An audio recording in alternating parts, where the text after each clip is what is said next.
कि हमने कभी वोट टैपिंग किसी का किया नहीं,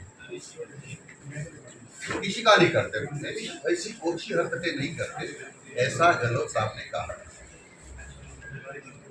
इससे बड़ा झूठा व्यक्ति दुनिया में कोई दिखाई नहीं दिया। उनका ओएस भी कह रहा है हमने फोन टेपिंग किया है। मेरा ये आप वीडियो रिकॉर्डिंग सुन लीजिए, जो आप लगातार प्रिंटिंग फेसबुक की छाप रहे हैं, तो आप आपका मीडिया उसमें दिखा रहे हैं। मैं समझता हूँ इस व्यक्ति ने क्या क्या नहीं किया होगा, ईमानदारी का चोला पहन करके कितना भ्रष्टाचार नहीं किया होगा। उनका सहयोगी ही ये पोल खोल रहा है, और ये भी किसके खिलाफ किया?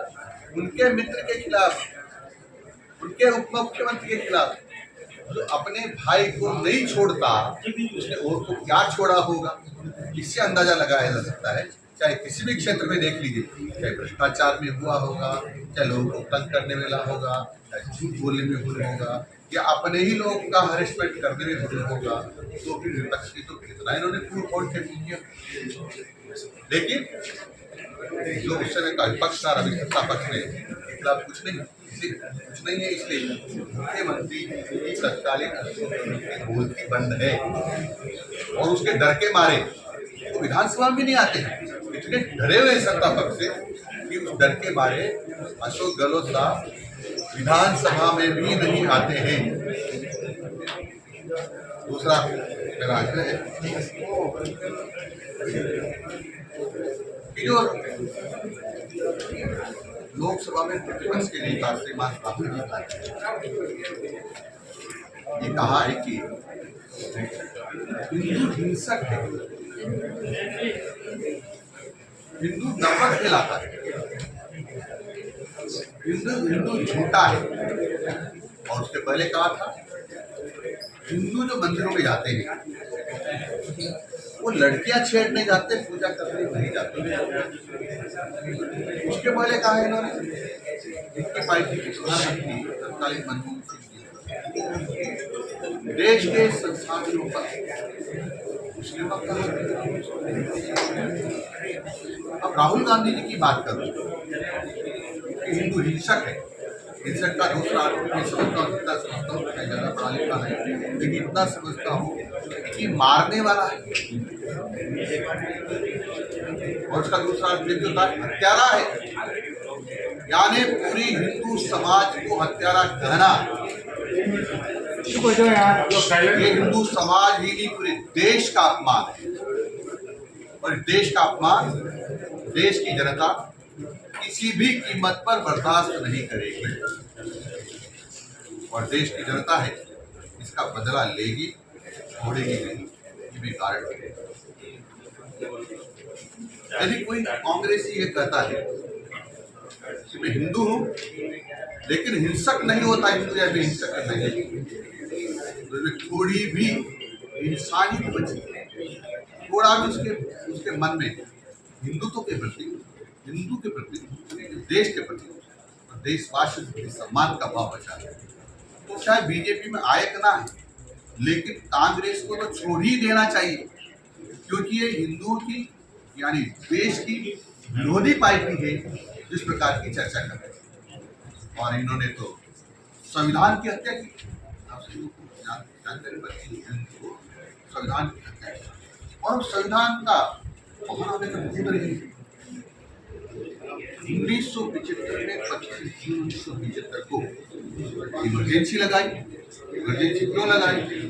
क्योंकि माननीय इलाहाबाद हाई कोर्ट का जो फैसला था उसका सुप्रीम कोर्ट ने बहाल रखा कि जो तत्कालीन वहाँ के एमपी श्रीमती इंदिरा गांधी, उसने गलत तरीके से चुनाव जीता है, प्रधानमंत्री रहने का भी कोई हक नहीं था, हालांकि कोर्ट ने कहा था।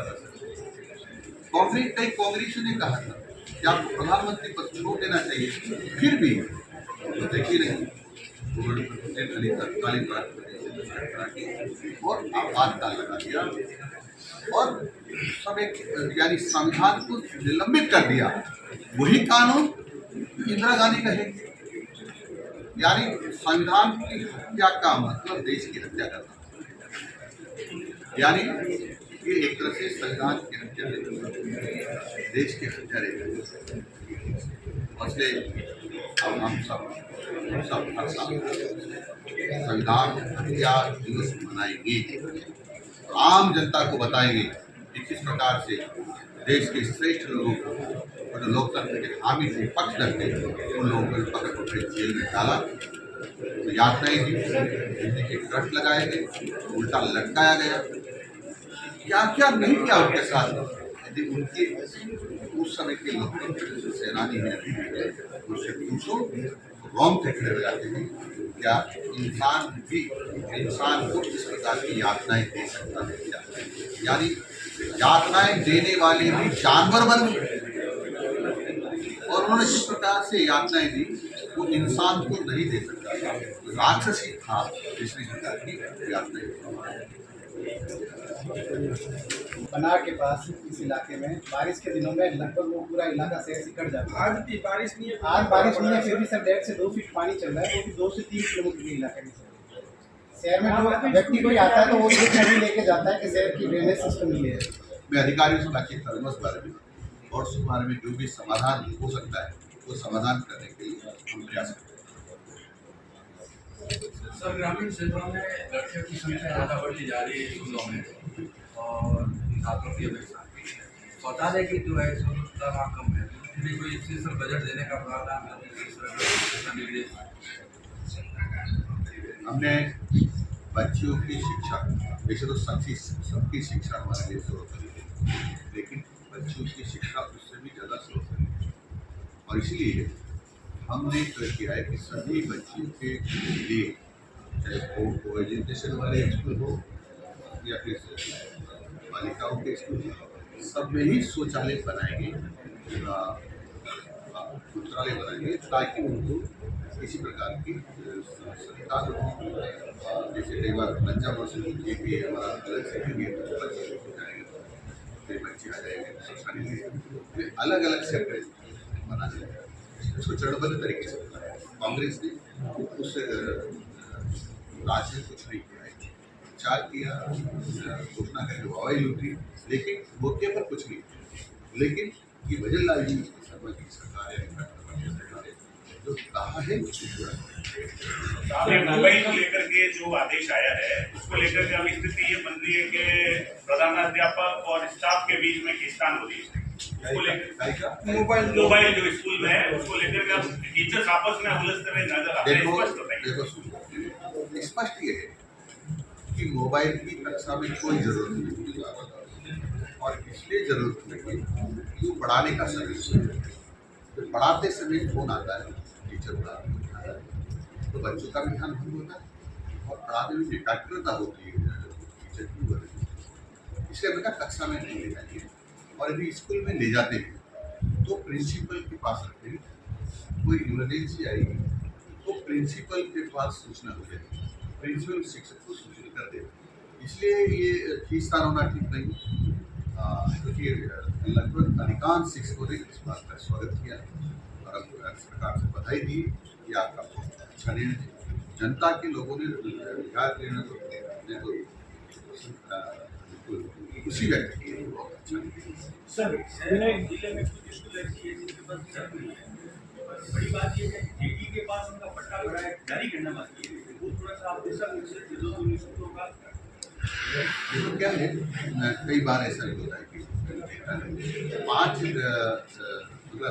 50 मीटर पर रोशनी, 100 मीटर पर रोशनी, तो एक जरूरत है जहाँ ऐसे स्कूल कोशिश करें एक जगह पर कि दोनों स्कूलों की अच्छी व्यवस्था बनाकर एक स्कूल में सफाई कर दें, ताकि वहाँ बच्चे पढ़ाई कर सकें। 2 स्कूल जब होते हैं तो उसमें आगे टीचर होते हैं, तो कई टीचर के पोस्ट खाली भी होते हैं, तो बच्चों की पढ़ाई सफर करते हैं, दोनों ही एक जगह हो जाएंगे तो अच्छा रहेगा। और इसलिए परंतु जहाँ ऐसी जगह है कि वहाँ दूरी पर है फिर भी बिल्डिंग उनकी प्रगति करेंगे, और नई बनाने की होगी तो नई बनाने की नई भी बनाएंगे, तो चरणबद्ध तरीके से करेंगे। और हमने अभी कुछ दिन पहले ही लगभग 200-300 करोड़ रुपये की सुविधा इसके लिए की है, और आगे भी हम करते हैं।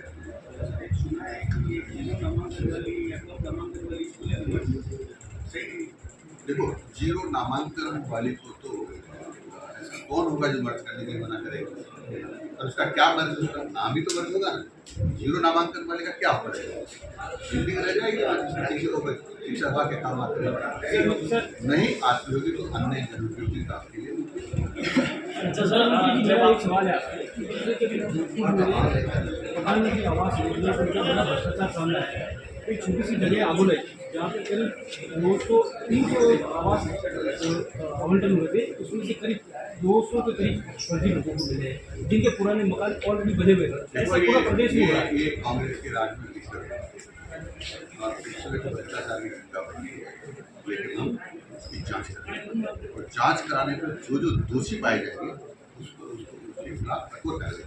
सर, मैं मौके पे जाके आया था, वहाँ पर औपचारिकता की जा रही है। जैसे कि दुकानें बनाई थी, उन्होंने लोगों ने पार्टीशन कर दिया, उनको मकान बता रहे हैं, जो पुराने मकान है अधिकारी वहाँ पे मौजूद है, अधिकारी बता नहीं रहे।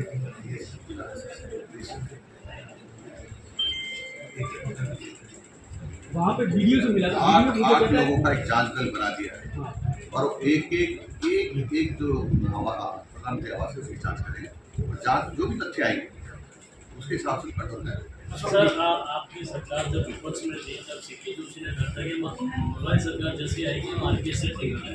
सर, कहाँ इशू आ रहा था आरपीएससी बंद नहीं हुए, उनका गठन हो सकता है, उसमें सदस्य बदला जाएगा, लेकिन आरपीएससी कभी बंद नहीं हुई। ये काम अच्छे लोग सर, जोधपुर में 2 दिन पहले राज्यपाल महोदय ने संविधान पाठ का उद्घाटन किया था, लेकिन ये भी बाबा साहब भीमराव अम्बेडकर की प्रतिमा नहीं लगी हमारे मंत्री के नाते पूरी जानकारी दी। सर, पूरे राजस्थान से छात्र संघ चुनाव की आवाज़ उठ रही है सर।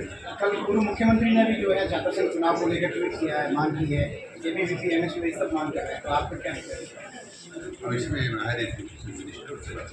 सर, एमबीए विश्वविद्यालय को वापस मर्ज करके चेयरमैन करने की मांग हरीश चौधरी ने दिव्य वाला विश्वविद्यालय बना देगी, इसको लेकर मांगे तो बहुत सारी के आधार पर सरकार थर्ड ग्रेड के आप लगाते बजट के बाद बात होंगे। मेरी ये नहीं है, मेरी बात था कि इस पर विचार किया जा सकता है। कई लोगों की कई लेकिन सच्चाई है कि थर्ड ग्रेड के ट्रांसफर जो शिक्षकों के विषय वो जिले से बाहर होने का प्रावधान है। फिर भी सब विषयों पर परेशानी उस पर माने विचार कर रहे हैं, ऐसा नहीं कर सकता। कोई नीति बनाए ये बात रही है प्रोसेस में जो फाइनल होगा आपको बताएंगे। शिक्षा विभाग में कुछ कोई अभी तो शिक्षा विभाग का जो बट्टाढाल है इसको ठीक करना है और सरकार की तरफ से दिशा निर्देश आदेश है उनकी पालना के अनुसार संबद्ध चलाने की कोशिश करें ताकि हम शिक्षा की शिक्षा लें। अभी भी आपने देखा कि शिक्षा में थोड़ा बहुत परिवर्तन हुआ है, अपेक्षित नहीं हुआ लेकिन अपेक्षित समय आपने देखा था माननीय बजट समय पर ज़्यादा प्रारंभ और ये भी कहा कि जो सत्रांक वो 20 में से 15 से जितना नहीं था और 20 में से जितना सत्रांक नंबर देते उतना प्रतिशत आधा प्रतिशत लगभग भी आना चाहिए, नहीं तो उस अध्यापक से पूछताछ आखिर में सकते हुए उसके कारण से अगले वाला जो परीक्षा का परिणाम आया वो अभी तक के परिणाम ऑनलाइन अटेंडेंस अभी प्रदेश में तो पता नहीं कहाँ कहाँ होता है, लेकिन जहाँ जहाँ अच्छा होगा उसका करेंगे और उसके आधार पर करेंगे जो अच्छा होगा। सर, निजी और सरकारी स्कूलों की ड्रेस कोड को लेकर के क्या किसी को ड्रेस कोड को लेकर हमने कहा कि हम उस पर विचार कर रहे हैं, अब लीगली उठा रहे हैं। यदि हमको कानून अलाउ शुरू से करेंगे, यदि कानून हमको अलाउ नहीं करता तो नहीं। सभी का धन्यवाद जलपान के लिए।